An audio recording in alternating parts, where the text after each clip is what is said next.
தமிழ்நாடு அரசு ஒவ்வொரு குடும்பத்திடமும் கேட்கிறது, உங்க கனவை சொல்லுங்க. தமிழ்நாடு அரசின் வரலாற்று சிறப்புமிக்க முன்னெடுப்பு. புதுக்கோட்டை மாவட்டம் கீழ்வேப்பங்குடியில் ஜல்லிக்கட்டு காளை வளர்ப்பதில் ஏற்பட்ட பிரச்சனையில் இளைஞர் ஒருவர் வெட்டி கொலை செய்யப்பட்டுள்ளார். நண்பர்களே இந்த சம்பவத்தில் ஈடுபட்டதாக கூறப்படுவது அதிர்ச்சியை ஏற்படுத்தி இருக்கிறது. இது குறித்தான கள தகவல்களோடு இணைகிறார் எம்முடைய செய்தியாளர் பாக்கியராஜ். பாக்கியராஜ், என்ன நடந்தது? விசாரணையில என்ன விவரங்கள் கிடைக்கப்பட்டிருக்கிறது?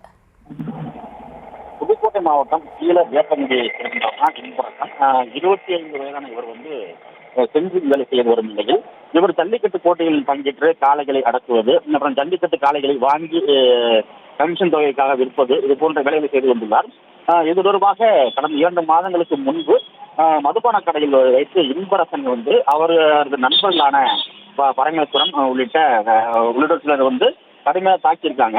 இது தொடர்பாக செம்பட்டுவெளி போலீசார் பரமேஸ்வரன், அன்பரசன், ராஜா மற்றும் ராஜேஷ் ஆகிய 4 நபர்களை கைது செய்து சிறையில் அடைத்தனர்.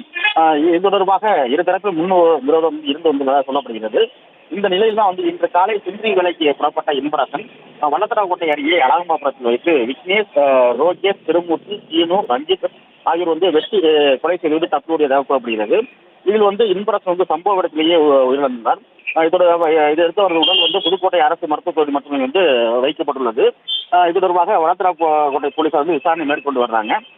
இந்த நிலையில் தான் புதுக்கோட்டை தஞ்சாவூர் சாலையில் முள்ளூர் அருகே இன்பரசன் உறவுகள் இன்பரசன் கொலை செய்தவர்கள் கைது செய்ய வலியுறுத்தி சாலை மறியலில் ஈடுபட்டனர். இதை தொடர்ந்து காவல்துறை பேச்சுவார்த்தை நடத்திய நிலையில் குற்றவாளிகள் விரைந்து கைது செய்வோம் என உறுதியளிக்கும் முறையில் அந்த ஆர்ப்பாட்டம் கைவிடப்பட்டிருக்கிறது. தொடர்ந்து அந்த இளைஞர் வெட்டி கொலை செய்யப்பட்ட சம்பவம் பெரும் பரபரப்பை ஏற்படுத்தியிருக்கிறது. தமிழ்நாடு அரசு ஒவ்வொரு குடும்பத்திடமும் கேட்கிறது, உங்க கனவை சொல்லுங்க. தமிழ்நாடு அரசின் வரலாற்று சிறப்புமிக்க முன்னெடுப்பு.